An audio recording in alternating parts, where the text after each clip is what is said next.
Good evening, folks, and welcome to Alien Addict on a fine, luxurious evening. It's a luxurious evening, all right, because we're going to talk about some aliens and some UFOs and all that jazz and a bit of Trump, maybe. I don't know what's going on with my phone. But yeah, guys, all the love you've been giving us recently on the podcast, I cannot thank you enough. I didn't realize that we get enough for you across there. We have and more. And we've probably got people that are on the podcast listening to us live now. So, yeah, we thank you that have come across from the podcast. But, yeah, we try to go pretty much every day. I'm not going to nick it, Patrick. Don't worry. I'm not going to make we don't miss a day, yo. No, but we don't miss because reptilians don't take days off. But without further ado, Matthew, my lad. Good to see you, dude. Happy Sunday. The only ufologist in my eyes. How you doing, mate? How you doing? I'm doing good, man. How are you? I'm good, mate. I'm good. And the paranormal man himself, the man with the best lighting in the business. And one of the best voice. How you doing, man? Oh, is that me? I thought there was someone else coming in. It's vetted, Patrick. Yeah. It's great to have you back. Thank you, guys, and thank you to the audience watching and hanging out. And any vetters that are out there, thank you guys so much for tuning in, taking the time. Please hit that like button for these guys, y'all. A lot of people don't like to ask for that, but it really does help out the video. So it's real quick, just hit the button and it'll help us out. I'm glad to be here with Matt and Ollie, man. Always have a good time on this channel. Love it. The best. It's always fun here. Yeah. I think the thumbs down actually helps as well. Any interaction. People, that explains a lot, because that explains my video analytics now, maybe a little bit better now. I think people have been confused. They've been watching my videos upside down on YouTube, so they're hitting what they think is the like button, but it's the dislike. I've got the extension to where I can see the dislikes again. It's always fun. Oh, they have that? They make that? Yeah, you can get it on Google Chrome. Yep. Bro, okay. I'm so not tech savvy in any way. That's interesting. Yeah, I see him on my, I can see my analytics, but yeah, that's interesting. So other people can see him. Okay, good. Patrick, cool. I heard you went through some shit with some copyright recently. Yeah, I did. What went down there? Who is trying to take you out? Everybody coming after me. I got 2 copyright strikes within 2 days. Okay. I've been on YouTube professionally as a job for 5 years, 4 with my other podcast, Lone Star Plate, and then started Vetted last year, a year in, celebrating my 1 year. So just days before my 1 year anniversary, I got hit with 2 copyright strikes. One from a company, okay, about Lou Elizondo's publisher, HarperCollins. They copyright strike one of my videos about Luis Elizondo. And then the other one was another content creator like you, like me, like everybody, who had felt I had used too much of an interview he had done in his video and hit me with a copyright strike. And then we worked it out. We talked and we worked it out, and he removed the strike, and everything's all good. Yeah, it ended like a Disney movie, dude. It's great. Nothing but respect for the guy. And go check out his podcast. It's called Man on the Run. His name is Digby. Have zero problems with the guy. Much respect. We were able to man up and come together and just resolve the issue. And And at the end of the day, like most things, it's always just a misunderstanding somewhere, you know what I mean, along Yeah. the line of communication, and that's all that happened. I will say this in this business though, when it comes to UFOs, paranormal, and all that, and it's if you're speaking about it's essentially news, because if somebody's said something on a podcast that nobody else has heard before, they've delivered some news. And if somebody else like yourself, I mean, that is pretty much your gig. You're the guy with the Yeah. with the UFO news. You know, Totally. I kind of get most of my knowledge from you and Matt. Yeah. And it's not Well, that's it, 50%, right? A lot of it just goes straight out because my brain just these days, I'm 43 years old and I can't kind of withhold information anymore. It just pours out like a sieve. Yeah. You can't retain all of it in this field at all, dude. No, it's too much. 100%. 100%. I mean, Too much. I listened to all of Lou's book, and I found it very interesting. But a lot of it, I just couldn't, like, my brain just couldn't comprehend it. You know, I couldn't kind of, because it jumped about so much. I think that was by design, but that's a dyslexic man's nightmare. The amount that book jumped about, and yeah, I don't even read it. Yeah, that was probably one of the most disappointing parts about the book for me, was just trying to kind of keep it all together. I mean, I think there was 25 or 26 chapters, and it's like, I think if we would have processed this all together, we probably could have got down to like 13, maybe 14, and there's a bit more cohesion. But yeah, I mean, it shows. I mean, I'm not saying I could write a book better than him. I probably couldn't, right? But yeah, I wish it would have been a little bit more organized for sure. I couldn't write a comic, so you know, it's saying that's an insult to people who write comics. They're pretty intelligent. I can write a nursery rhyme, should I say? But guys, so Lou, he's back. He's back in town. He appears to be absolutely killing it. I don't know where this is going, but Patrick, your latest video, you spoke about the Roswell thing, and I find that absolutely fascinating. As probably does Matt as well. That's probably what got us here. Yeah, Roswell is what got the majority of the UFO goers here, and Lou's had his hands on it. He's had his hands on a piece of the pie. What do you think to that? I mean, it's pretty out there. You want to go first, Patrick? No, go ahead, man. I'd love to hear your take on this. Yeah, I mean, for me, we're talking about the clip from Glenn Beck, right? The Yeah. Glenn Beck interview, right? From what he described in that clip for me, and kind of looking back at the book and kind of, you know, that whole thing put together with Hal Puthoff and his involvement with Hal Puthoff, it sounds a lot like the Oak Ridge National Lab arts parts bismuth magnesium piece that they worked on already. That's what I guess really stood out for me on it. And as far as like him getting his hands on it, I mean, we know that TTSA got a hold of that piece in, I believe, 2019, and they had the CRADA agreement. We kind of got a little bit of a clip of them on Unidentified, them kind of moving that piece around. So we know that's what he's talking about. That was the Adam project, was it? Yeah, correct. So yeah, so that piece, he's got his hands on it. The problem is that it's very controversial. I mean, Oak Ridge come out and simply said that, look, the structure of it's not a single crystalline structure, can't be a terahertz waveguide, you know, so they're kind of going against that. And when you look at the dating of the piece, they're talking about around the 40s. Obviously, Roswell was around the 40s at that time. It's there for it. So I think that's really, I guess, maybe in a long-winded way, that's what I think he's referring to as that piece. However, it's unfortunate that Glenn Beck doesn't know maybe a little bit more of the background, because he could have brought that up and said, well, are you talking about the piece from Arrow that Oak Ridge went over?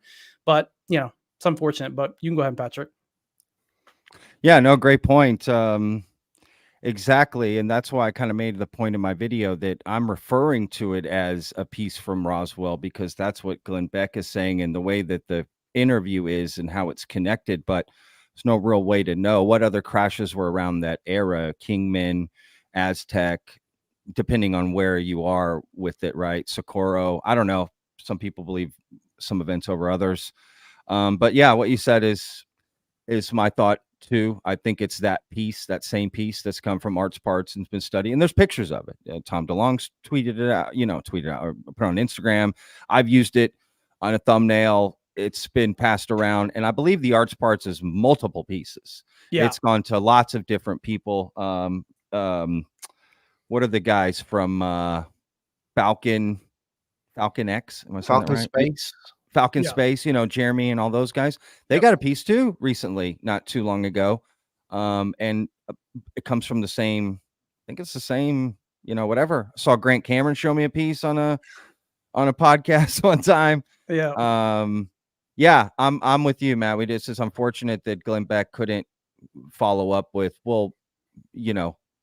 more details, right, about Right. this piece, or even just the chain of where it's coming from and what's going on. Well, yeah, that's the other part of it. I mean, no one really how do you know knows. it's from Roswell? Right. I mean, even Arrow says this at the exact same time too, is that we don't really know that that piece is actually from Roswell. The chain of custody still is up in the air. I mean, we know that the Art's Parts pieces came from someone whose grandfather supposedly was a security officer cleaning up a crash site. And it's not even really Roswell that's mentioned in that. So it's all Correct. inference, which is, I mean, that's this topic, right? Yeah. We're always guessing and we're inferring, right, about what's going Totally. on. But we're looking, we're trying. Yeah. The- No, great point, Matt.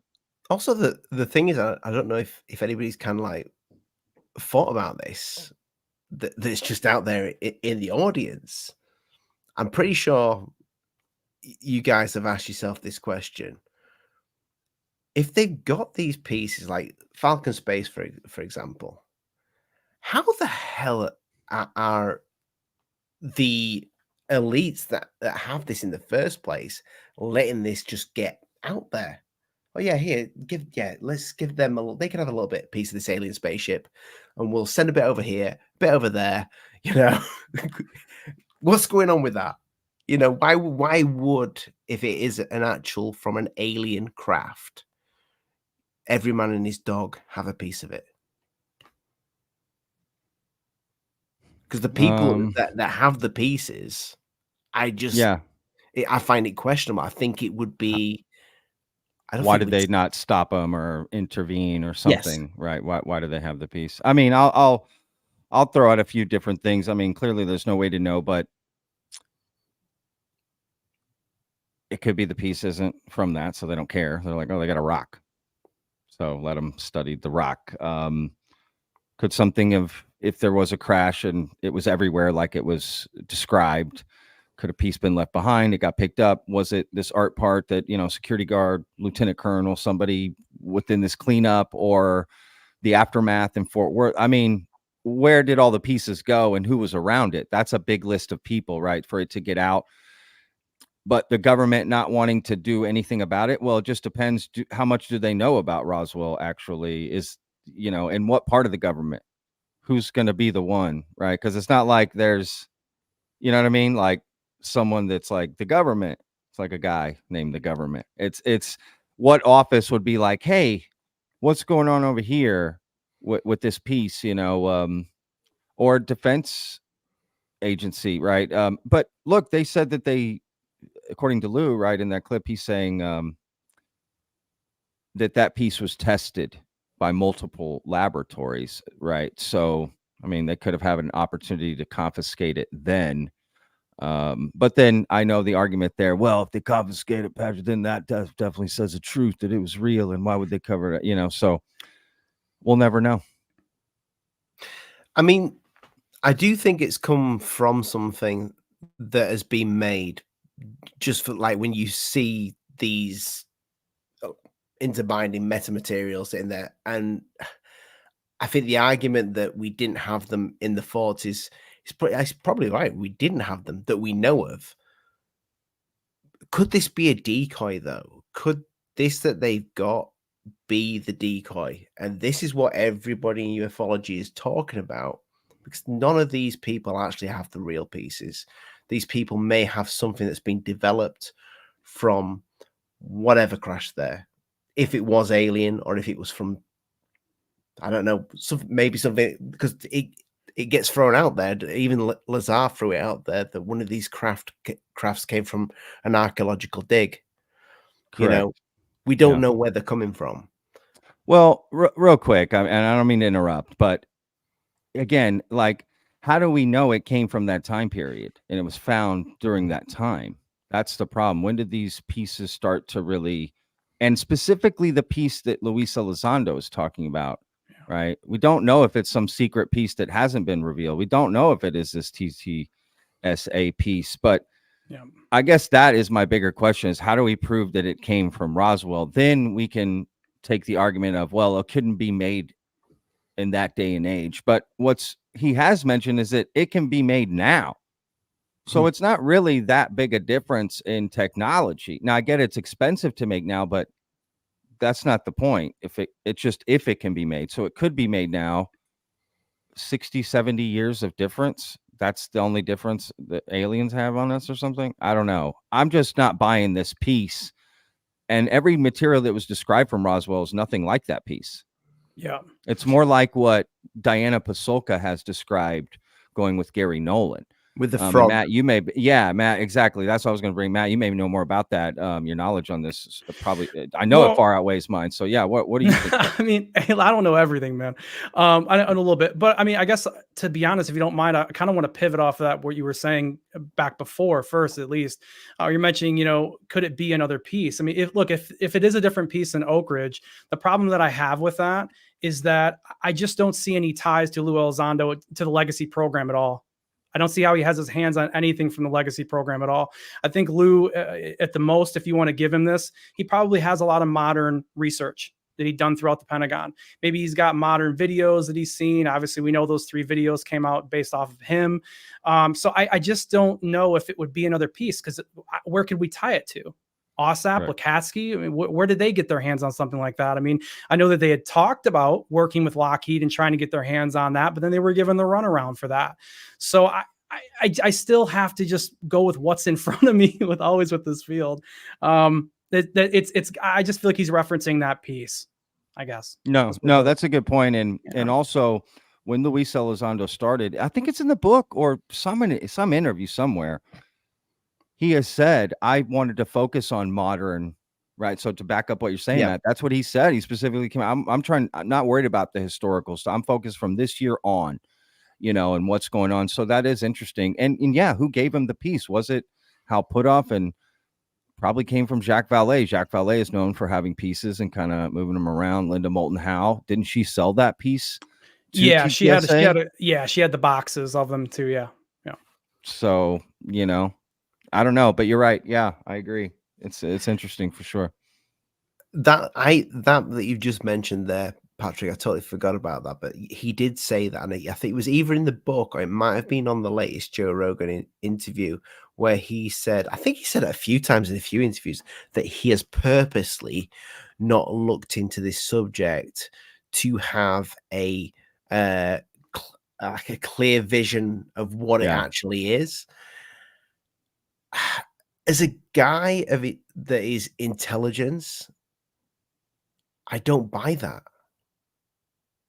Do you know what I mean? You'd want to know the history a little bit. And I mean, that's where most people start when they get into a subject, is kind of the history and where it came from, to understand it better, where it is in present day.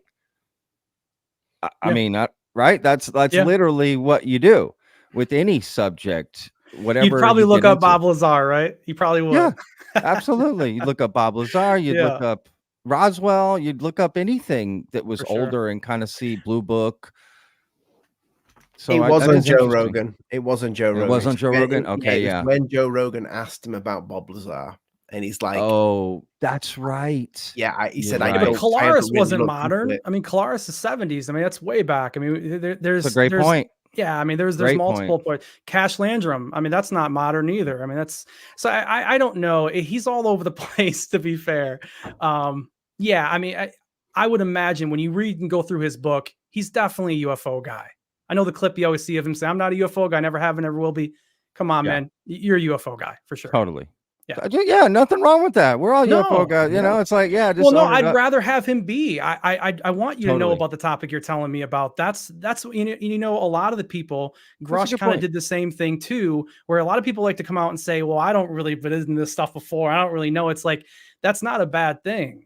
that makes me believe, okay, you have the knowledge. I can listen to you now. Yeah. So I Correct. don't know. It's a weird lie that, in my opinion, it's a lie that that people make and for no reason. It's strange. I don't know. No, that's actually a really good point, because what always happens, right? They say I wasn't a UFO guy, and then I got approached, and then what happens? Somebody finds out something about their past. They're Right. like, "You said you weren't a UFO guy. You were a UFO. You rode a spaceship at 10 years old, man. What are you Right. talking about? You're not a UFO guy." Yeah. And I to mean, be fair, that's some of Luis Elizondo. You find out in the 90s he's remote viewing. He's got experience. yeah. Come on. Come on. Yeah. I mean, and there's a rumor out there that Elizondo is known put off for quite a long time. And there's I no heard way, that there's no rumor. way you're not. Come on. There's Since no he way was you're a not. child. Yeah. Listen, you went to Star Trek conventions. Don't tell me you're not a UFO guy. Come on. Yeah, absolutely. And Yeah. maybe he's trying to, play it down so that it's not used against him. I mean, I can see it Sure. both ways, right? It's just kind of human dynamics and kind of how you put it. It's just psychology, really, right? Like kind of lying about something you think, well, just because I don't want that to be used against me. And I don't think there's Right. anything nefarious there. But yeah, he's definitely a UFO guy. Look, regardless, if he wasn't then, he is now. So, you know what I mean? Whatever it was before, now he is a UFO guy. Right.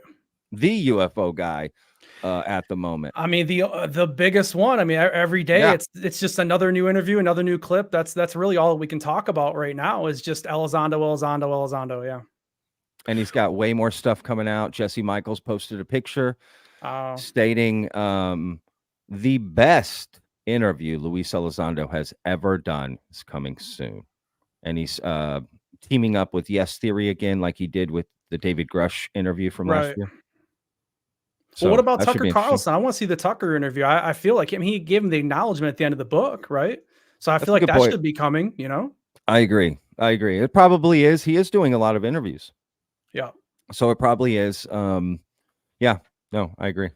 I'm sure he will.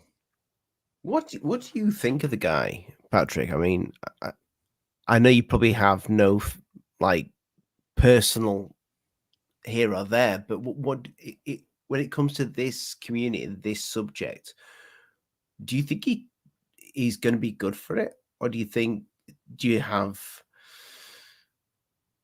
Okay, do you think he's possibly playing us?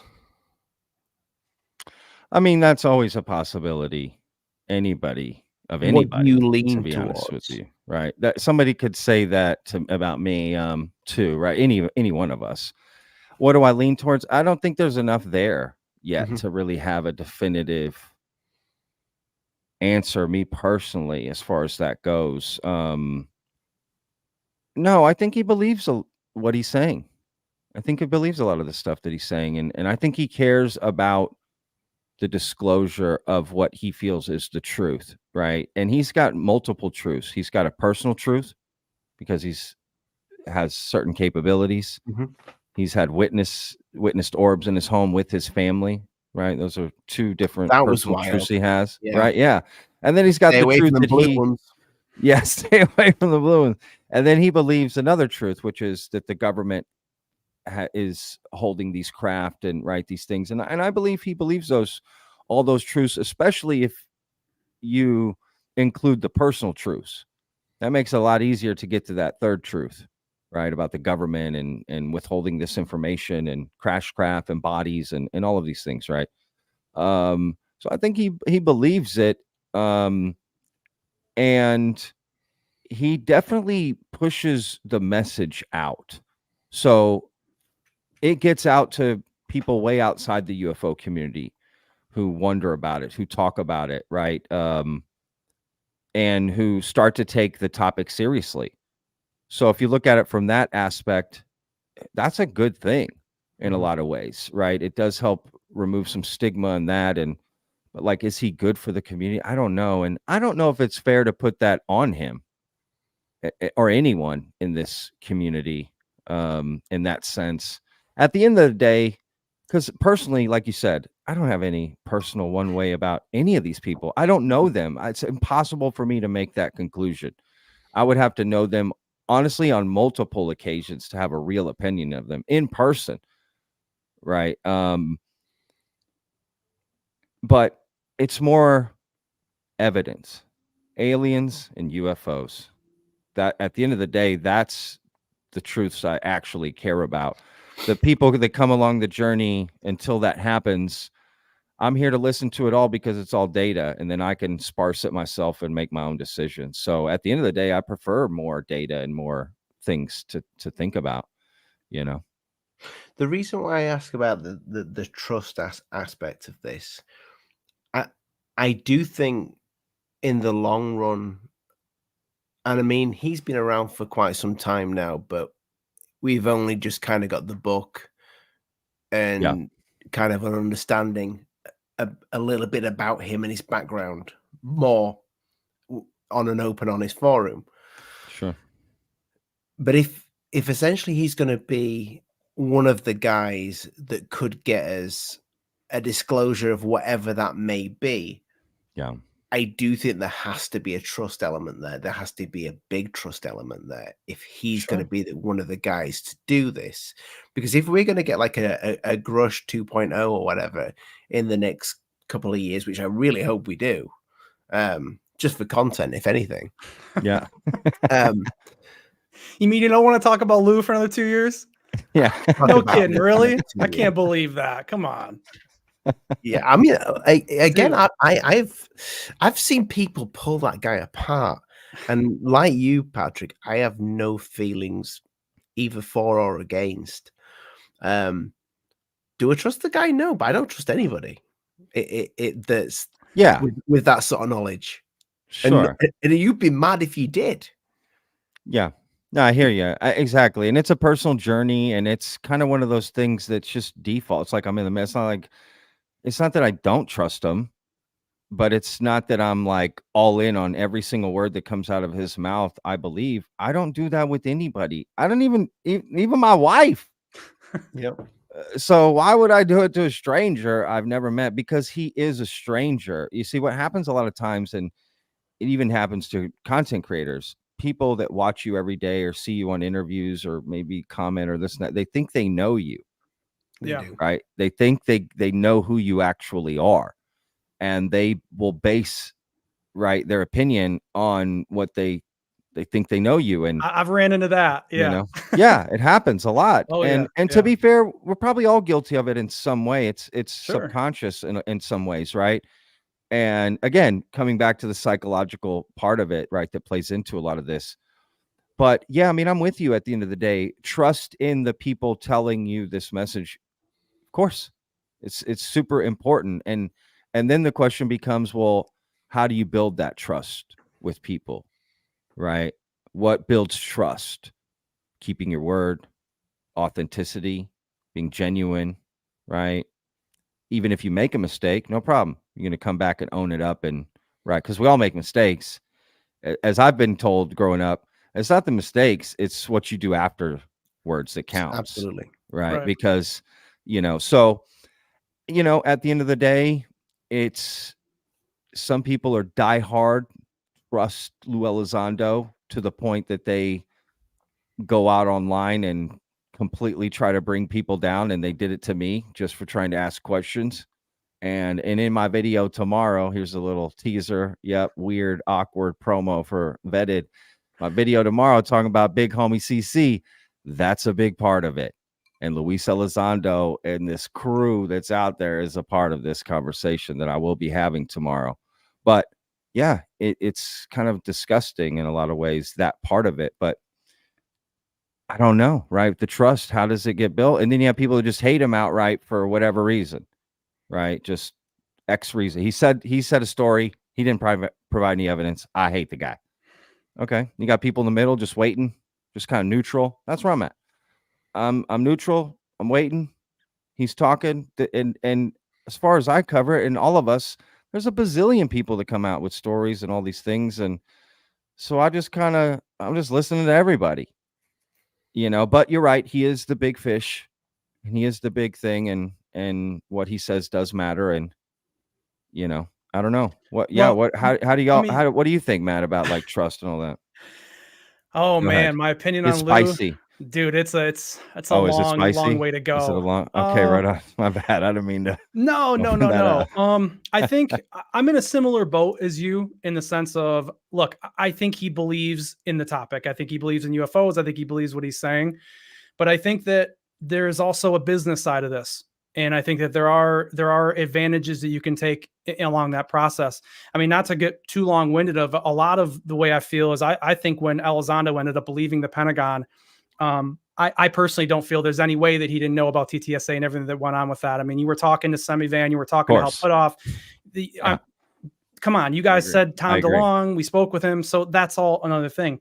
But Yeah, I think when I he agree. left the Pentagon, that they probably promised him a lot of money. And they said, hey, look, you can do this effort that you want, which is, I believe he probably wants transparency on UFOs. I believe that's probably possible. But hey, if we can make some money and get a little popular at the same time, he's only human, man. I could see him wanting to do that too.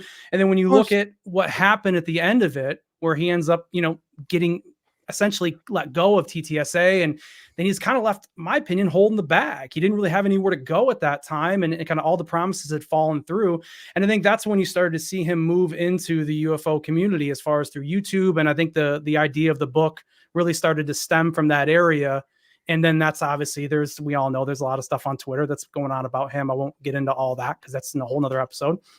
But I think that he's made some decisions that maybe through anger as a human, did some things maybe he didn't want to or shouldn't have. And maybe he would like to at some point kind of take back. And he kind of got lost into this cycle. And I'm not here to bash the guy. Like I said, I don't know him. I don't hate him. But at the same time, when we look at, like we said, he's the big honcho, he's the big cheese, that holds a lot of weight. And when you have someone like him and Chris Mellon that are behind the scenes at Congress writing legislation, and they're being involved in these processes, and you're trying to get more normies on board, you're trying to get these people on board, you got to make sure that your baseline story is correct. Because if the normies get involved and they start looking at the OSAP ATIP scenario, and that's not seeming right, and then maybe the Harry Reid letter, that seems a little off, those people will start to look for that stuff, and that will crumble. And that could really, really hurt the last 7 or 8 years of this topic if that stuff comes out to be very shaky. So I would say to him, hope you know what you're doing, because you hold a lot of pressure, Lou. You do. You could be a lot of help, but you could be a lot of hurt at the same time. So that's kind of my take. I don't think he cares about the UFO community, though. If we're honest, I think if anything, if he's doing this for the right reasons, for him, it's for his country. Whatever he's doing, it's for America. He seems like, we've said this before, Mealy and Dave on the show. Sure. I think Dave said this first. Whatever he's doing he's a big believer in his country. So sure. He should be. But that's what he's doing it for. So whatever job he's been given, he's doing it well. Yeah, I just think 2 things can be true. I think all that can be true, and the fact that you wanted to, make a little money on the side, get out of the Pentagon. Why not? I mean, he mentions that in his book where he says, it's always wrong with that. No. He always says it's always a dream of his or a government employee to leave the government and work in the private sector. That's pretty private sector to me, TTSA. So that makes sense if you look at his own words. Yeah. No, I agree, and I think he definitely got screwed at it. I think anyone involved with TTSA probably feels kind of screwed in a lot of ways. I'd imagine. Yeah. I'd imagine. And look, this happens with a lot of startups and a lot of businesses and a lot of promises made, and we're going to be over here, man. And then you end up over here. Right. And you're like, but it totally makes sense. And again, he's only human, right? It's not just what he says about UFOs on podcasts. Like, there's a whole life that he lives behind it. And, he has served our country, America. He has served America. So I respect him for the service he's done. And with that comes a little benefit of the doubt and a little wiggle room and a little bit of, I give that to veterans. I do. I will hear their story. I will listen. You served this country.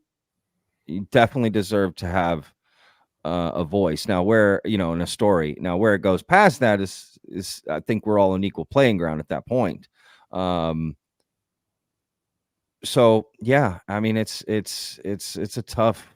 It's just there's just so many elements It's a here. mess, Patrick. It's a Yeah, mess. The whole thing is a it's mess, just such a mess Yeah. on so many levels, in so Yeah. many ways, and it makes it harder to find out what's going on. I mean, it definitely does. And then we start to get into what people's intentions and what are they doing, and it just becomes so complicated. Like I got into this because I just wanted to hear cool UFO stories and aliens, and like I loved it and was fascinated by it, and the idea of where we come from. I mean, it's just all connected, right? Like anybody would say, and all these other tangential ideas that come with this topic: time travel, consciousness, right? Deep space travel, whatever we could get into, interdimensional existence. And this is where we end up, because it's important too. At the same time, a lot of these details, a lot of this, it's a little boring, but it is important to move this forward. Are we actually trying to get disclosure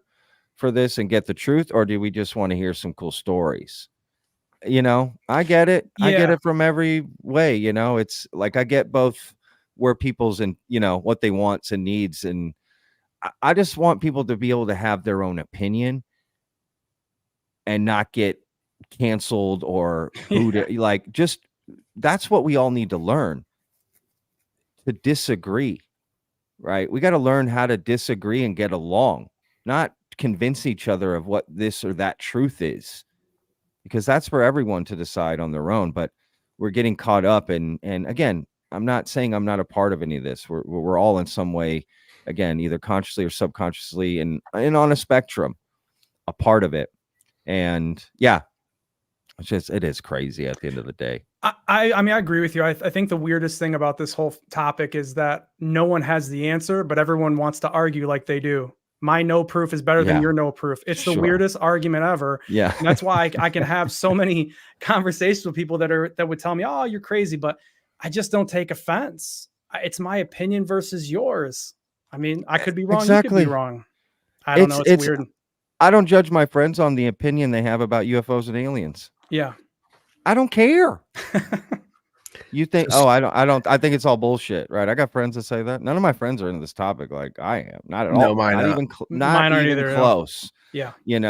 And we hang out all the time, and I get jokes. Oh, your alien podcast, and I get it. I get all the jokes, and I don't care because I roast them too. Like, that's just our humor as friends. But at the end of the day, again, I don't know. It's at the end of the day, you'll have the last laugh when you just like. I mean, either way or whatever. Aliens were real. I have my own opinions that they don't like or whatever. Yeah, it's like we're friends. Like, are you a good person? Right? Do you treat people respectfully? Not, oh, you're the morality police here and going to be telling people what's this, that, or the other about the opinion. We need to let people decide for themselves. I'm a big believer that I'm vetted, right? When I hear, why'd you platform this guy? And why'd you do this? And why didn't you ask this question? And what? I can't please anybody. It's like, I'm not here to make the decision for you. You need to critically think for yourself. And because you have to live with the decision, not me. So why would I make it for you? You make it yourself, whatever that is. Let's all get along. And I've built a good community of that. We have people that are on the skeptical side, and we have people on the believer side. And I think there's a big silent majority of people out there who think very reasonably like that. Agreed, 100%. I think the silent majority is right in the middle on all of this. 100%. Absolutely. I'm with They're you, just kind of skeptical about some stories. This sounds interesting, and that's cool, and that's all where most people want to be. The extremes are small, and again, that's why Vetted keeps growing. It's because that exists, and more people want to be around that instead of being around one side or the other. Oh, this is a skeptical channel, or this is a believer channel. This is just a UFOs and aliens. Like, we're just talking UFOs and aliens. You can think about it whatever you want, because you should be allowed to. That should be your opinion to make. And I'm just sick of people trying to control other people's opinions or doxing people, coming after you. Like, just the craziest stuff I've ever heard in my life. And then you go, well, why did they do it? Because he said UFOs aren't real. Wait, what? That's the reason they did that? Because he asked a question about where are we? We have lost our damn minds, y'all. I mean, that's why I don't pick a side on either one. It's I think the whole issue with Kirkpatrick and how that Brandon Fugel photo came out and showed him at that hearing or that meeting over Skinwalker Ranch, right? And that's when I said I made a little post about it. I was like, stop picking sides. Because even if you're rah, the arrow's right, the government, it's no aliens. That's what happens to you every single time, is that the person you jump into, there's a problem. Or you look on the other side and Elizondo says, I didn't have anything to do with OSAP. Man, your book said that 6 days ago. So now he's got a problem. So it's just, you have to try to look past the people and look at the information in front of you and figure it out. You pick sides, you're going to be pulling your hair out all the time. Yeah. I agree. So you'll miss out on something. Correct. Yeah. You'll miss out on a lot by picking the one side. You know what I mean? Yeah. So, yeah, I'm with you. Yep. A little bit like those alien mummies. You've got to look past the fact that they look like little chalk. The cake mummies? Men. And look at the x-rays, because the x-rays are pretty fascinating. I am interested to see what the University of Tennessee comes out with, that wants to study this and look into it. I am very interested. Is there a tie with Burchett on that, Patrick? Is that the tie there? He helped, like, I believe, I could be wrong here, but I believe he helped, facilitate that funding. But how much and what, I don't know, right? I have zero clue. I think, and there's more studies, $500,000 right? maybe. I think I heard $500,000. I think, yeah, no, you're right. 500,000. That's exactly right. I don't know what the dates are, or in 2 years, or how the money's spent. Right, half of it could be just shipping costs to get the beings there. I don't even know. And it's supposed to be, just for everyone to know, it's the little beings. Oh, so you remember the very first press conference in the box, in the little like coffins? I mean, they look like coffins, with the little beings. That's the ones they're studying, not the ones that are all, hunched over and kind of in a ball and bigger size, human size, right? Like, not those, not the ones that came out later. So, okay. That's good to know. Hey, look, they waste $500,000 somewhere else more often than, so I don't mind them dump a little bit of money, check them out. Why not? Wouldn't end it. Let's figure out what the deal is, end it. Absolutely. Exactly. Either let's end the conversation, or, there's something here. Let's look into this. Right. Good friend of mine, Pablo Ibarra, who hosts Seco Activo. He's been really diving deep into that, and he's done a lot of interviews on the topic, and there is a lot of confusion, but he says there's some stuff there and there's more to come and all of this stuff, and I'll follow along like everything else, at the end of the day. Oh, you'll have to give us a shout to him. We would love to speak to. Oh, dude, Pablo's awesome. He would love to come on the show, man. He's a great dude. I can connect y'all for sure. I mean, when I first saw those things, I think I actually got showed them live on a show. I think Lee brought them up, and I kind of laughed. Sure, but when I've seen the X-rays, they look insane. When you see the actual X-rays, it looks like something. You can see the whole structure of the skull, each different layer.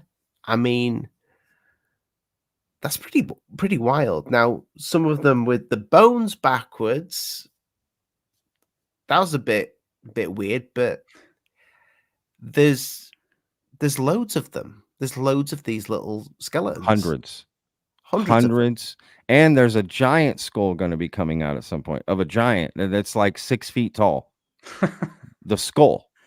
Yeah, I've heard about that. Yeah. Right. So like, that's what I told Pablo. I was like, dude, why are we looking at little being, like, show me the giant skull, bro. That sounds amazing. And I want that in my front yard. That can eat me. Yeah. You just don't want to sleep, huh? Yeah. I know. I want to know what we're facing up against, Absolutely, man. Show me what can eat me. Yeah, exactly. Yeah. I mean, if those things were still alive, I'm coating myself in shit when I go out the house. You're like Arnold Schwarzenegger and Predator out there, just in mud, just crawling. Yeah. They're like, we see you. Oh, I mean, I didn't have to put all this on. Fuck.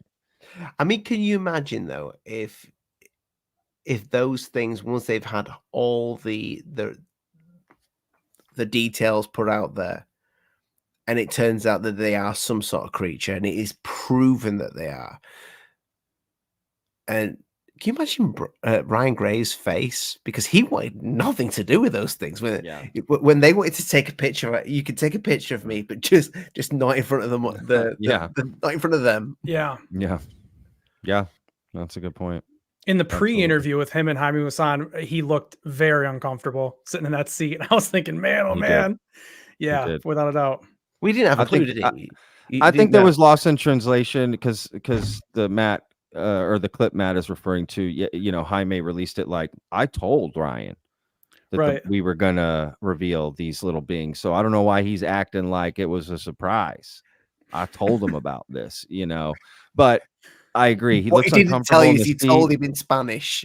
Exactly. I mean, it when I see the clip and I really think Ryan Graves there was just lost in translation, dude, about what was going on. I don't think he was really paying attention. Yeah, I think he was a little uncomfortable. He felt kind of, oh, you're bringing a camera crew behind here at the, you know, this is private space, kind of, you know what I mean? Someone's got a camera. It's like being in the green room if you're with a band, you know what I mean? Afterward, and you're trying to take all these pictures. They're like, dude, what are you doing? This is the safe space here. So it was probably like a case of, you know, you do your presentation, Ryan, on the UFO, the threat. Yeah, and I'll bring the mummies. Yeah, Ryan's guy talking about orbs, spheres over here. I got fucking mummies. Okay, I got alien mummies. I'm gonna mic drop this guy. Yeah, I mean the juxtaposition where Ryan's gonna talk about, well, we don't really know what these things are. Hey, that's what's in it right over here. What do you mean we don't? These guys, these guys right here. Jeez Louise, he must have felt so ambushed, man. There's a part of me that feels bad for him for that, for sure. Yeah, I couldn't imagine being in that position, dude. I probably would have been a little excited. Who cares? I would have said, oh shit, you got mummies here? And then been like, okay, let's see the data. Let's face it was the most exciting thing that happened. Yeah, that's what everyone remembers. It's, you know, absolutely. It was exciting. Yeah, absolutely. Look, there's some documentary that's supposed to come out about it. The same director who directed 2 of Stephen Greer's documentaries, The Lost Century and what was it, like Disclosure or something? I forget, Disclosure Project or something like that. Yeah. Those 2 documentaries. So, and those were really well made. So he's been working for quite a while. And it's supposed to be coming out. The documentary, more about it and whatever, right? I guess I want to see what the metal thing is in the chest. I want them to take it out. It's a rare metal, I think. That's what I was told, and the most expensive metal on the planet. And they've got, you know, a $50,000 piece of it, like in their chest. But not all the beings have it. Only a few, and some have different markings. And you know, they're not. There's no being is like the other. In that sense, like. I guess they are made up of some stuff, but I guess the better way to put it is all of them have at least one or more unique traits to them. Well, I'll put it this way. I'm gonna stick with the real until proven not. I like it. Look at this guy. We called Alien Addict, you know. Sure. You want him to be real so bad, don't you? I do. I do too. Real. I'd love for him to be real, without a doubt. I do. Absolutely. I'd be right on board right away. But I also won't cross the finish line early. I'm not going to celebrate right before we get to the finish line, because we all know what happens to that guy. He loses, right? When you celebrate too early, we've all seen it in sports. We've all left a basketball game with 10 minutes to go going, we got this in the bag. Let's beat traffic, honey. And then on your way home on the radio, they're making a comeback. What the fuck? Oh my God. They're coming back. It happens all the time. Yeah, I grew up playing hockey, and that was always said a 3-goal lead is the worst lead in hockey. It's the worst. Oh, dude. I grew up playing hockey too, man. That's cool. Oh, did you? Cool. Yeah, that's a cool connection. Yeah, absolutely. Yeah. I've had hockey games like that. I've been on both sides of it. Yep. Coming back and having it come back on me. And absolutely, man. I'm English. I have no idea what you're talking about. Yeah. Yeah, that never happens in football, as you call it, right? Never seen that happen. Well, I guess piggybacking off of the Greer documentary comment from you, what are you guys thinking about this James Fox documentary that's coming out? The Yeah. program. How are we feeling about that? Can't wait. Yeah. Can't wait, man. I can't wait to see it. Yeah. I love a James Fox documentary. Me too. I always have done. Yeah. The last one I thought was his worst. Really? Yeah, and I'll tell you why. Wow. Because Okay, yeah. I'm dyslexic. And We're talking about the Varginha, yeah. Yeah, moment of contact. I kept having to pause it to read it. So yeah, James, please get somebody to speak over it next time, just for me. But no, he knows how to make a UFO documentary. He really does, man. He does. They're so well made. They're so well produced. The storytelling's great, and yeah, I love them. Well, 60 grand for that trailer. He's gonna have to do the narration himself, buddy. Jeez, oh Pete. Imagine that. I saw a lot of people, talking about it.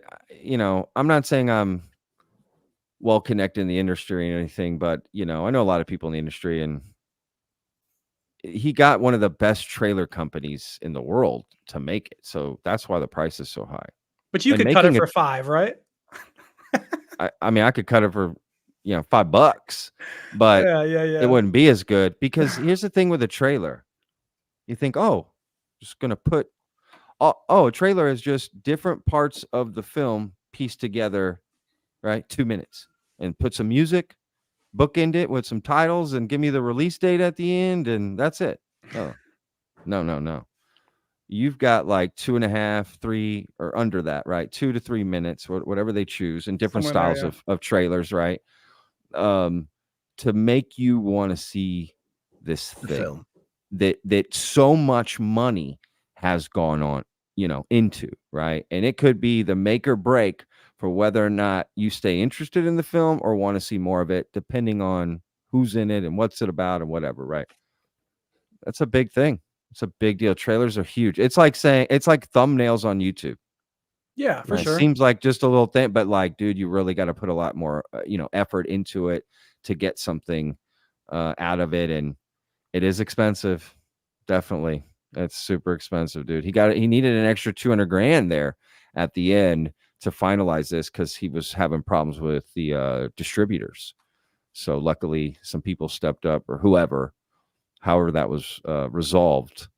This trailer better be good. What if it comes out as the worst trailer you've ever seen? You're like, God damn, dude, that's 60 grand for that piece of shit. But it won't be. Let's be real. It's probably going to be just so cool. The program, right? That's what's so interesting, because that's what everyone's been talking about. It's a great name, dude. Hell of a good name. Right? Yeah. It is. It's a good name, dude. I agree. Because it's very X-Files.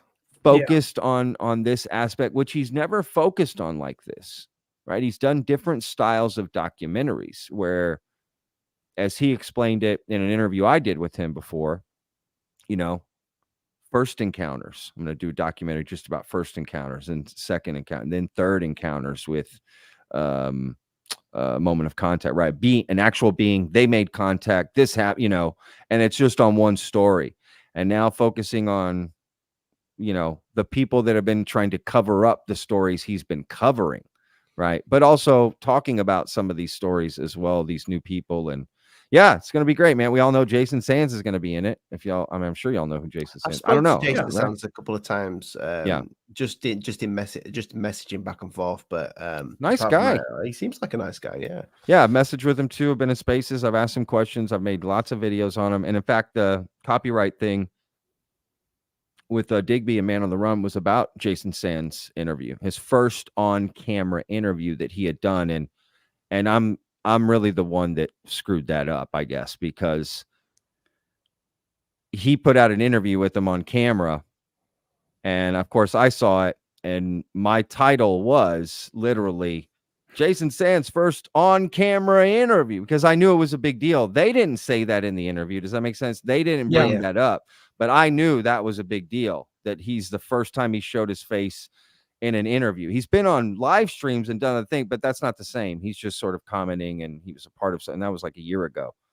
So I knew that was a big deal, because they were going to probably show that in the documentary, right? His first on-camera interview. That's a big deal.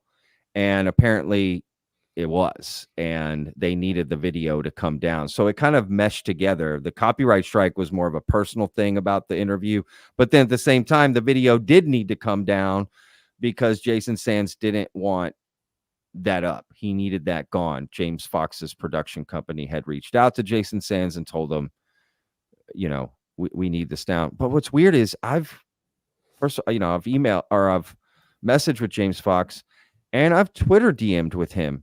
I don't know why he didn't just message me. I was going to ask you that if he ever contacted you. I really wondered. Why didn't he just say, hey, Patrick, can you take down this Jason Sands on camera interview? Because we're going to have to re-edit our film and it's going to cost this and do this. And I would have done it in a heartbeat. I believe it. I would have done it in a heart. Of course, I'm not trying to.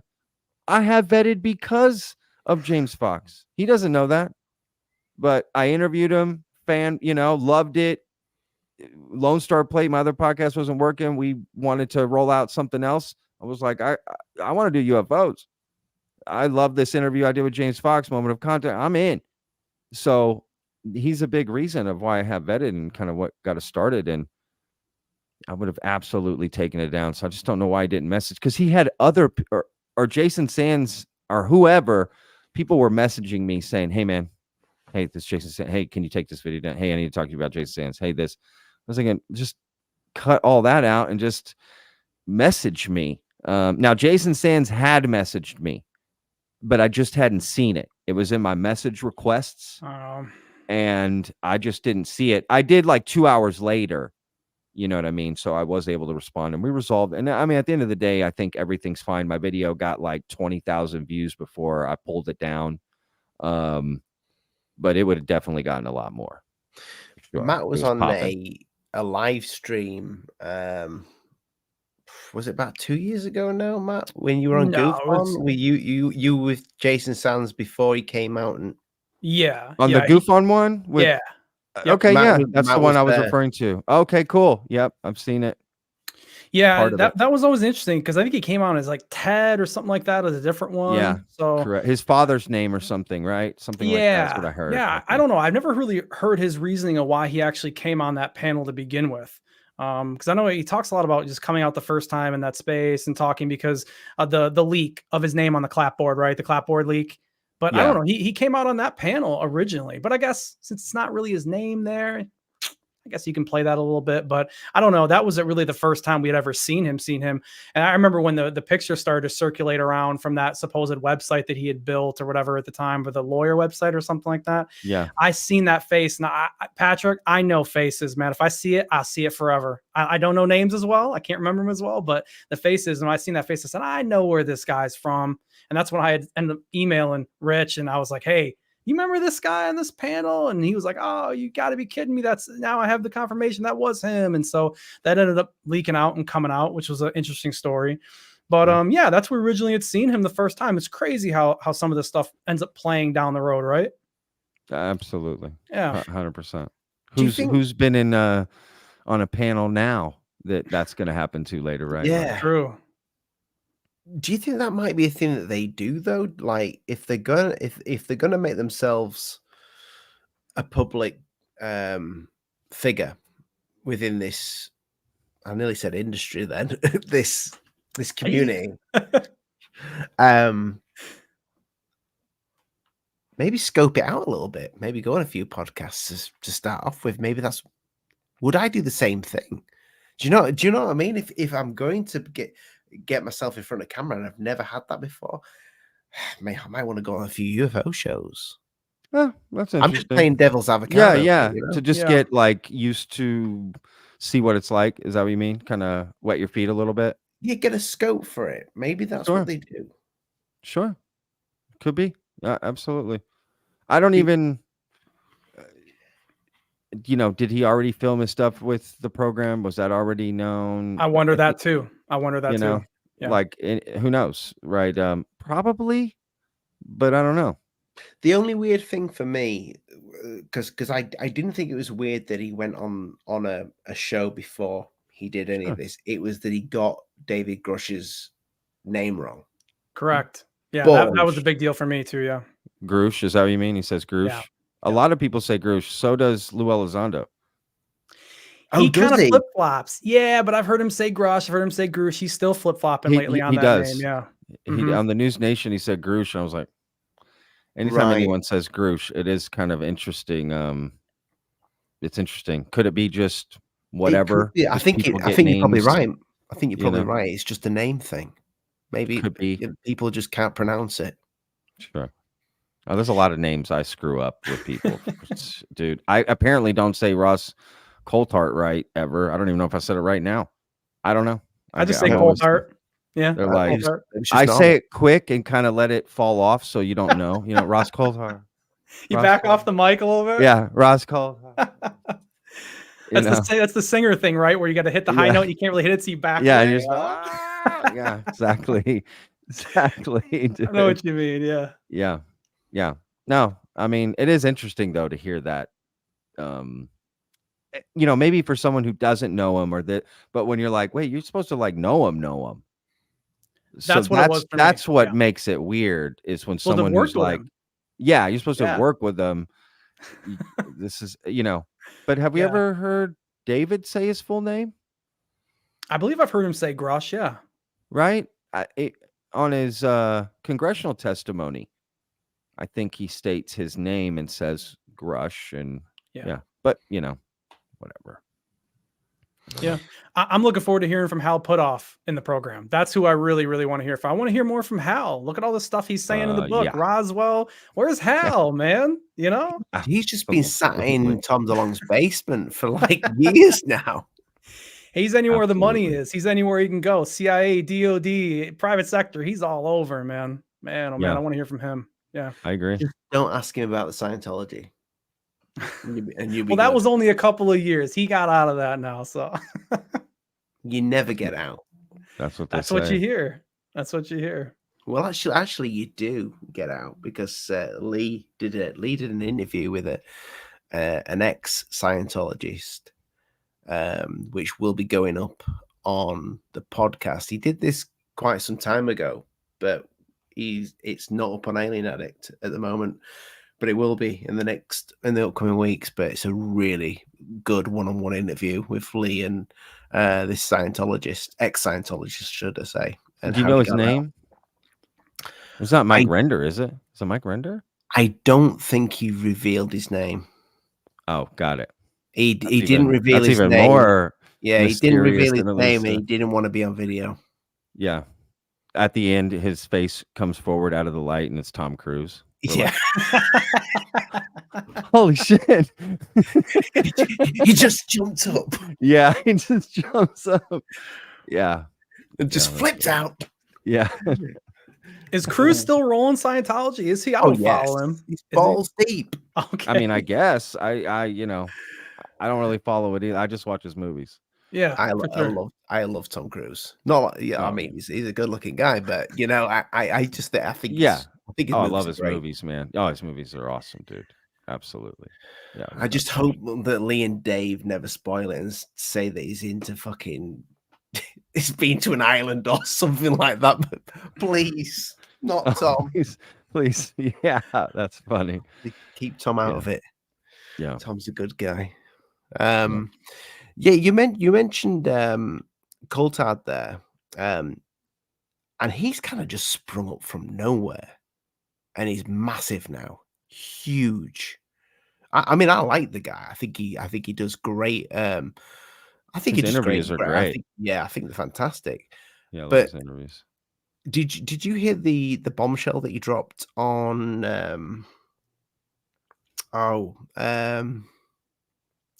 Thingy's show? Oh, what's his name? Talking about from a while ago, J Project Unity. Jay, Yeah. Project Unity. Did you hear about the building? The UFO is so UFO, big they had to build a building yeah. around it. Yeah, Yeah. Lou Elizondo just spoke about it sure did. on that UFO podcast. So this is being brought up again. He asked him about it, and if I remember correctly, it's something. And Mac, please correct me if I'm wrong here. I think he said, I can't really talk about that. It would, reveal classified information and a program potentially of some sort, which was an interesting new piece to that. Yeah, it was along the lines of like he can't confirm or deny it, and then kind of ask him, well, why can you tell me about the story about the UFO that was as big of a city block underwater, but you can't tell me about this? And he referenced sources and methods. So it's sources and methods why you can't kind of talk about where that UFO as big as the building would be located. Yeah, which I'm starting to think maybe that's where Coulthard got the story originally, right? Probably That's from Lou. interesting.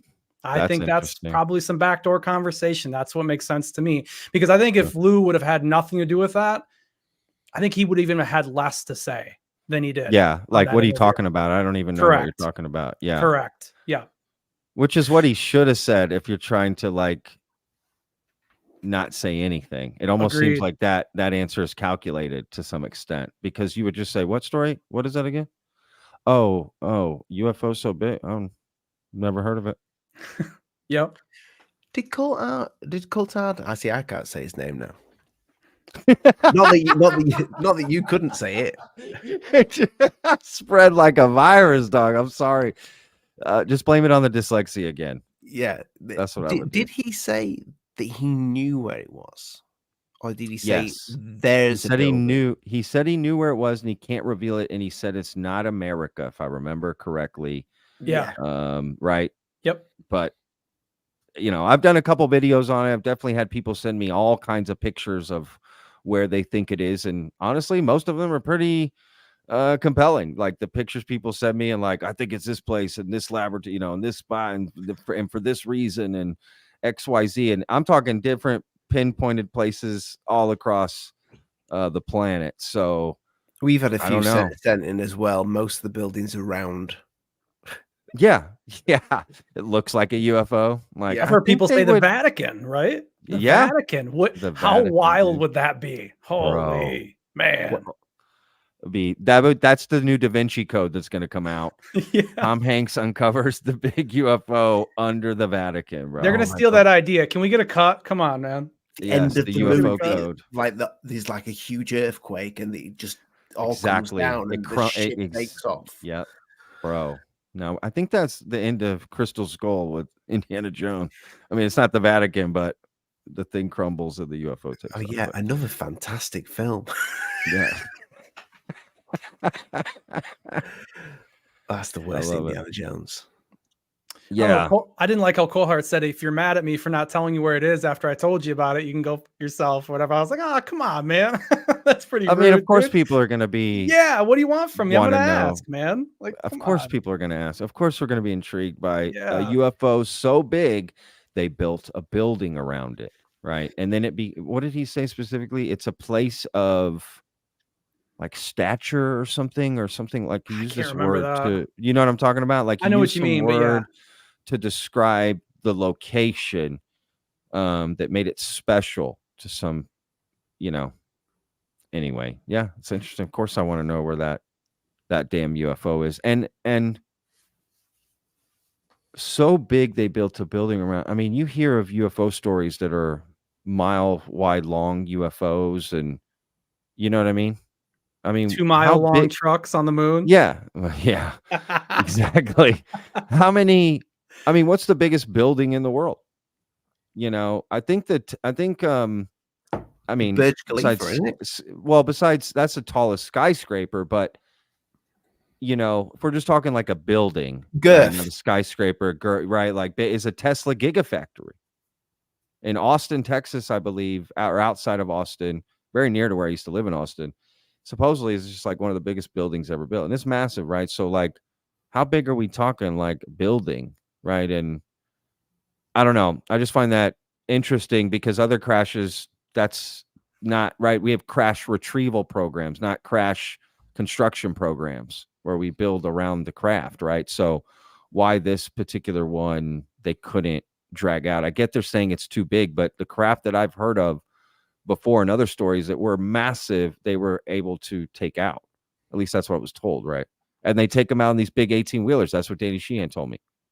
That's what he said. They take them out on big 18-wheelers. It kind of supports the theory of these coming from archaeological digs. It does. I mean, that would have to be very, very, very old. Yeah. I believe that more than anything. If there was one thing I was going to believe, it's an archaeological dig. And that is a great point, Matt. Like, that it could be one of those, not a recent sort of crash, and they found it archaeologically and were like, digging this up is too much, let's build over it, essentially, right?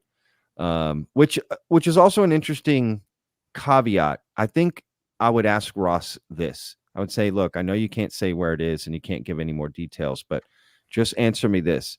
Did they build on top of it or around it? That's what I would want to know. Yeah. It's not in the US. He states it's not in the US. Which makes me think it is in the US. Okay, yeah, but here's the thing though. Like, how would you cover that up? If something had crashed, then how would you cover it up so quickly? So I think that's out of the equation. I think, like you're saying about it's always been there. But if it's always been there, it's in the US. Was it covered up when you guys were established in the US? Yeah. Oh, that's interesting. George Washington and yeah, out there, like, oh, dude, what a great movie this is idea right here. We just came up with, first of all. Holy shit, dog. Yeah. Yeah, that's an interesting point. But it would when have was to be, it? though, Patrick. Yeah. If you think about it, if they they're not going to just discover this 20 years ago, and nobody else has stumbled across an alien spaceship. Yeah, it would have to be way older. Something. Yeah, that's interesting. Unless if it is overseas and from the US, and it is, say, some people that are less advanced, and they've gone, we're gonna have to get rid of this. We're gonna have to cover this up with something. So if researchers really want to look where it might be, look for a modern building that's huge, that's in a very indigenous place, that's out of place. Maybe that's it. It's a good thought. I just thought of something. Patrick is now going to reveal the location. Yeah. Please do. I remote viewed it last night, y'all. You're in luck. No, look, I'm gonna spitball this. You guys help me work this out, okay? Luis Elizondo said in the interview, right? I can't reveal it for sources and methods. Is that what you said, Matt? Yeah, sources and methods. Yep. That's the clue. That it has to be American. In America, or at least an American. No, because if you had a project overseas, right? Maybe, but I mean, we still have drones, like drone footage, I think, of strange craft that they still say sources and methods we can't show you, or because we weren't supposed to be in a certain part of the world at that time with our drones, with our spy systems, but we were. And so it doesn't, I don't think it has to be in the US though. Well, but this is a UFO that's in the ground, that's covered up with a building. So what does sources and methods have to do with that? Yeah. What does that have to do with anything? I don't get, you know what I mean? What does that have to? Yeah. It's hitting me now. I don't get that answer. Sources and methods of what? It almost makes it more recent though, right? Kind of does. At least the discovery. Right. At least the discovery would make it more recent. Yeah. Sources and methods, right? That wouldn't be. I don't know. It is interesting. It is interesting. Because that excuse is typically given for kind of examples you gave, right? That we don't want to reveal our sources and methods of how we do things, whatever that may be, on so many levels, right? So by revealing where it is, you would reveal a source and method. I don't know. Of something we do classify, right? Defense, militarily, maybe it's in a place where we're not supposed to be. And if we were like, this is our place or whatever, God, I don't know, dude. So interesting. So curious. Yeah. Either that, like, was something that, let's just say, can you imagine if Ross is kind of like working with them, and he does know more than he's letting on, but he's like, You guys, Working with who? The people in the program? yeah, I mean, he is working with them. yeah. But what? But What about it? how is he working with them? Yeah, could you imagine though if, listen, we need you to help us here. We need this piece of information to be put out on a podcast, and that information, let's just say that information is complete bullshit, but it's to point people into a different direction because they don't want you looking here, they want you looking here. It could also Possibly. be for that. Sure. He's doing it for security reasons or national security or sure, absolutely. I think a lot of these decisions could be that, at least in their minds, right? Or whatever they're being told to tell or not tell, or like you said, reveal this piece. It's not really true, but it'll help them, keep us off the track right over here. So yeah, totally. Absolutely. Of course it's possible. I would love to speak to Jay about that, about, maybe just offline. What do you think to what Ross told you on that show? Sure. Yeah. Yeah, absolutely. Of course, man. Yeah, I mean, absolutely. I think either way, Ross is he's a solid guy from what I can tell, and very, honorable about his like journalistic integrity. Oh yeah. So whatever decision he did or whatever reason, he definitely would think it's the right thing to do, right? For whatever reason, like to help, to do good. But yeah, I guess there's really no way to tell if it's just meant to keep us off the track, but for a good in his mind, for a good reason, or he let it slip and didn't mean to, and now he regrets ever saying that damn thing because that's all anyone wants to ask him. That's where I struggle with it, Patrick, because I'm think it's that. I think he wanted to just tell a story and be, add some stuff, right? Thinking, oh, they'll like this little piece. I can't tell them more, but they'll like this little thing I told them. And then it became, no way. That's not all you're giving us. We want the rest of that story.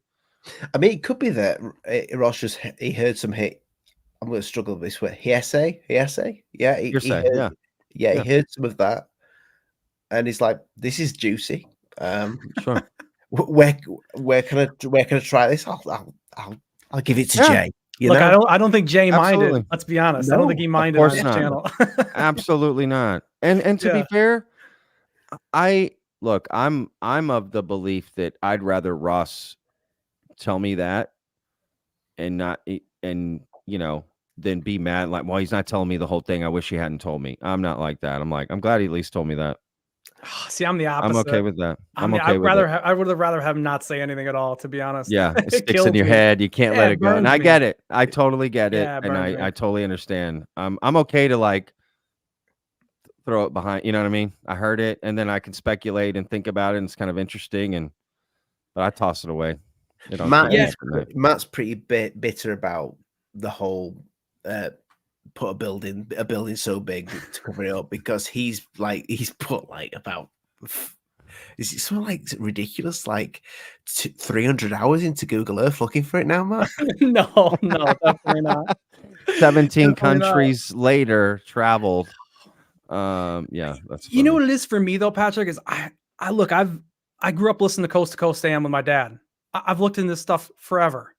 And when you tell me you might know where some hard proof is, and that's the point where I am at with ufology and the whole topic. I want the proof. I've heard every story, dude. I want to know. It. And so when you tease me with that, boy, you're in a bad spot with me at that point if you don't come out with it. So yeah. I understand. I totally relate to that attitude, and I totally get it. And I'm definitely more fresh in this scene to me. So I guess I have more, you've got room for another story. I got room. Yeah, you've got room. I got room for more stories. But I'm with you. I mean, at the end of the day, I want to see that hard evidence and proof and the smoking gun as well. I'm with you. Yeah. Absolutely. Essentially, if he does know that information, Ross is sat on disclosure. Quite literally, he's sat on it. Yeah, 100%. If he knows where that thing is. Yeah. Sure. Well, he would still have to go further and like, okay, I was told that's where it is and this is what it is, but has he seen it? Has he seen the UFO? And can you access this UFO, or was it hidden with this building? Does that make sense? Like a concrete foundation, like Jimmy Hoffa just gone under Met Stadium or wherever the hell he got. buried. I That's I interesting too, right? Can you go see this UFO? Is there a laboratory underneath it studying it, but it's covered by this, a Barnes and Noble? Like, I don't know. It And might that's as well be interesting. next to Hoffa at this point. Might as well Sure. be. Absolutely. I mean, 100%. Yeah. the crazy thing with this is, and I will tell you guys. I'll tell you guys after the show. There's a guy that I used to have on quite often, a UFO researcher, very good UFO researcher, and he told me something very similar to what Ross told Jay. And he told me the building, the location of this thing. And I'll tell you, it was in New York City. A building in New Wait, York what? City. Yeah. Wait a second. I Hang on. I had a Wait. guy tell me this on a show, and I don't He care. says he I'm just knew, not. I'm just not going to say his name because he's a UFO researcher, and we fell out. and he said that He he said knows there's something in New York City. Yeah. so he said, okay, I know the building Ross is talking about. Right? No, That's he what said this about 3 years ago. Something similar along the same lines that kind of Yes. follows along Oh with it. Yeah. shit. Yeah. Really? Yes. Oh, We that's fell out even about 3 more years ago. interesting. Okay, yeah, no problem. No problem. I totally understand. He said somewhere in New York City. People read between the lines that have known this channel for a while, Yeah. but yeah, Wow. this is this, and I love if hearing this. if he's watching, I'd love to get you on. Is that video yeah. still up somewhere? It's never been on video. The guy's done multiple shows with me. Audio only. No, he's put his face out there. Oh, you just took it down, or what's going No, on? he's still up. He told me The this videos. Oh, he told you after the show. after the show. Yeah, which, Come on, it's UFOs. You know that. yeah, it's, You know it's not on this video. is Yeah. well, this people might Come might say, on.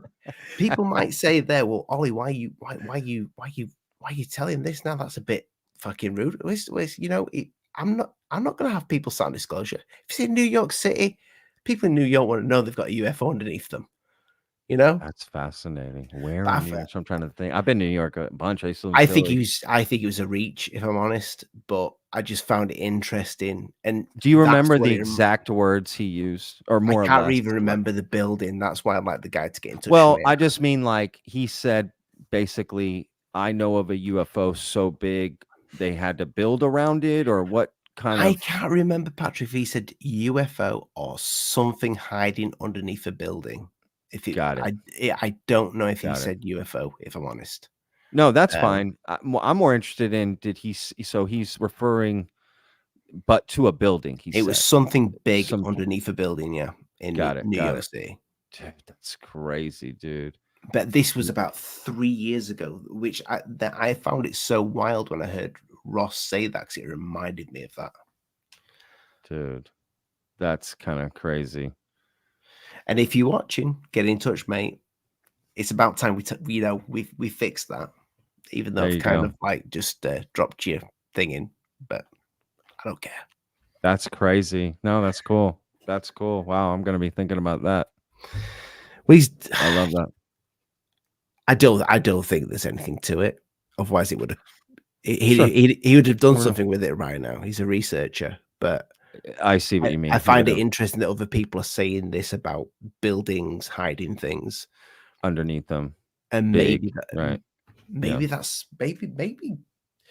I do think the elites hide things under big buildings, 100%. Whether it's UFOs or we're humans, we bury things. That's what we do. We do. Yeah. Look, real quick, I only have 5 minutes left. I got to go to my nephew's birthday, so I'm just letting you know. We're ending on the half hour anyway, so it's. Oh, okay, yeah. I mean, I didn't want to interrupt the show. Before we cut off, guys, Trump, if he gets in, he was on. Whose show was he on the other day? He was on Lex Fridman. Yeah. And Lax asked him about disclosing the UFO thing, also about the Kennedy thing. Well, Trump kind of guided it away from that and onto the Kennedy thing, which I found really interesting. Yeah. But do you I think he think connects the two because it's conspiracies to him. So he's like, "Oh, UFOs. Yeah, they asked me about JFK too and wanted me to release that." Interesting I take. mean, Yeah. personally, Yeah. that's kind of what I think. do you think Sorry, that's go just talk? ahead on. Do you think that's just talk, or do you think he actually will do something? It's election season, and Yeah. and he's a politician. Every politician, on no matter what the label is saying things to get elected. So it's too hard to tell what he do. And even if he did, could there be opposition that would stop him? He would want to do it, but then he wouldn't be allowed to do it.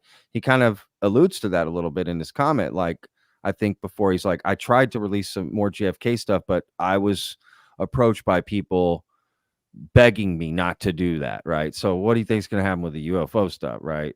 They're going to beg him. I'm sure some people would beg him not to, release some stuff. So I don't know. Right. There's a lot of variables there. I don't know. Yeah, I mean, I would imagine, and maybe this people would find this crazy to say, but I'd imagine he released the rest of the JFK stuff before he ever would the UFO stuff. I think the UFO stuff would probably I be a agree. lot more earth shattering for people, most likely. That's just my opinion. Than that. But I don't know. Look, it's election time. I think you're right on that.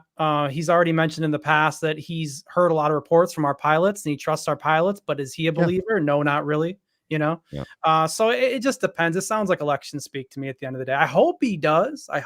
Sure. But a lot of people throughout the past have always kind of looked at the Republican side of things being more of a cover-up side. And they've always been kind of waiting for the Democratic side to come in to let things out. A lot of people said that if Hillary would have won, that we would have got disclosure, that we've been holding up for that. So I would guess probably not, but it's interesting nevertheless. Yeah. I agree. Well said. maybe we'll get it. I don't know. If we get it though, does it put us out of business? No, there's even so more much more to business. talk about. Yeah. Yeah. You kidding me? They're absolutely, it would validate it. In fact, you'd be kicking off new people coming into the space who would want to talk about it. I mean, you want a reason to tear apart all the old cases and bring them all up and then start matching what Absolutely. they're telling us now. It uproots everything. There'd be so much content. It'd be Absolutely. unbelievable. Yeah. It would be crazy. It would literally you'd have to relook at every single thing Everything ever said, ever presented, all new again. This exactly what Matt said, to match up, and absolutely. Who knows, boys? We could be literally moments away from it. Buckle up, guys. Patrick, I know you just put one out. With the last one you did was about Lou. When's your next video going up? I know it's daily, but what time? Yeah, daily, same day, every same time every day, 12 p.m. Pardon me, 12 p.m. Central Standard Time, USA. And tomorrow's my video about why my interview with the big homie CC did not happen. Oh, that fell through? Yeah. Oh, no kidding. Yeah. Sorry to hear about that. Honestly, I'm not. Oh, okay. I am not. And yeah, excited to put out the video tomorrow. I'm looking forward to watching it. Matthew, tell the guys where they can find you and what you got coming up next. Of course, here every once in a while here, but no, on Sundays at 1 p.m. terrestrial material on YouTube. I go over like the kind of recap the week in the news. I know, Patrick, you got the daily thing going, but I do try to do like a big recap on Sundays at 1 Eastern. And you can follow me on Twitter too. Sometimes I deal with the spaces stuff on there at terrestrial materials right there. So yeah, and this is the first time me getting to meet you, Patrick. So it's been cool to talk to you, bro. Obviously I watch your stuff. Everybody does, but yeah, nice to meet you. No, dude, this is awesome hanging out. Are you kidding me? It's great meeting you, Matt. No, I super enjoyed this. I always love coming on the show, man. And I'm sorry Lee wasn't here. I hope he's gonna recover. Yeah, and Dave's on holiday. Yeah, Dave's on holiday. He's chilling somewhere. Yeah, he's chilling. No, I love coming on the show, man. And yeah, I had a great time, like I always do coming on here, man. The conversations are always good. We're not afraid to talk about anything. Everyone's respectful. We're just talking. I love that. It. When I think Dave said this: when the talking stops, that's when it gets. Of course, that's when shit starts happening. Exactly. Talking people. I agree. Keep talking. And make sure you go check out the podcast, people. It's in the link. It's in the description below. As are my two fine fellows here. So go check them out.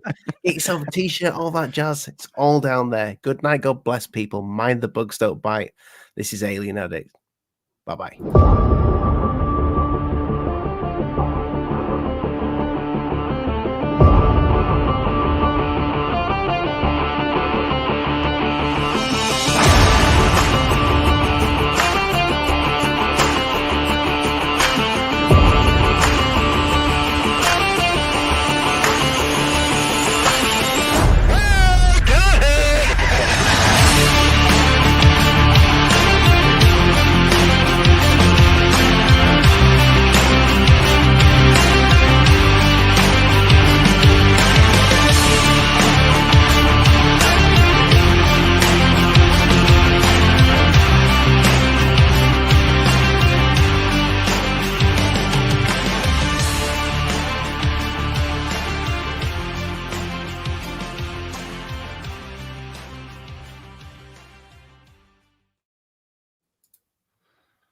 Gotta get him while the